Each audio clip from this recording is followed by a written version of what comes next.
കേരളത്തിലെ ലൂർദ് എന്നറിയപ്പെടുന്ന കൊരട്ടിപ്പള്ളിയിലേക്കാണ് ഇന്നത്തെ എൻ്റെ യാത്ര. പൂവൻകുല മാതാവ് എന്നും കൊരട്ടിമുത്തിയെ അറിയപ്പെടുന്നു. പൂവൻകുല നേർച്ചയ്ക്ക് പിന്നിൽ ഒരു ഐതിഹ്യമുണ്ട്. കൊരട്ടിയിൽ നിന്ന് 30 മൈൽ അകലെ മാറി മേലൂർ എന്ന സ്ഥലത്ത് നിന്ന് ഒരാൾ ഒരു പൂവൻകുല കൊരട്ടിമുത്തിക്ക് നേർച്ചക്കാഴ്ച വയ്ക്കാൻ പുറപ്പെട്ടു. പോകുന്ന വഴിക്ക് ഒരു ജന്മി ഈ പൂവൻകുല കണ്ടു. ആ ജന്മി പറഞ്ഞു, ഈ പൂവൻകുല തനിക്ക് തരണമെന്ന്.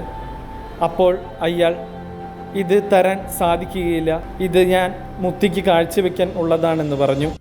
അഹങ്കാരിയായ ആ ജന്മി, ഞാൻ തിന്നിട്ട് മതി മുത്തിക്ക് നേർച്ച എന്ന് പറഞ്ഞ് അതിൽ നിന്ന് പഴം പറിച്ചു കഴിക്കുകയും ബാക്കി വന്ന പഴം അയാൾ മുത്തിക്ക് സമർപ്പിക്കുകയും ചെയ്തു.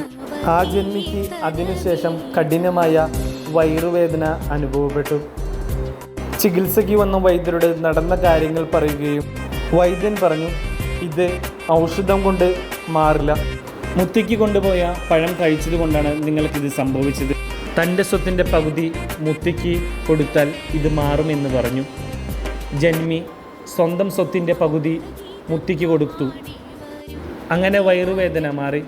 അതിനുശേഷമാണ് പൂവൻകുല ഇവിടെ നേർച്ചയായത്. 640 വർഷം പഴക്കമുള്ള ഈ പള്ളി 1381 ഇവിടെ സ്ഥാപിതമായി.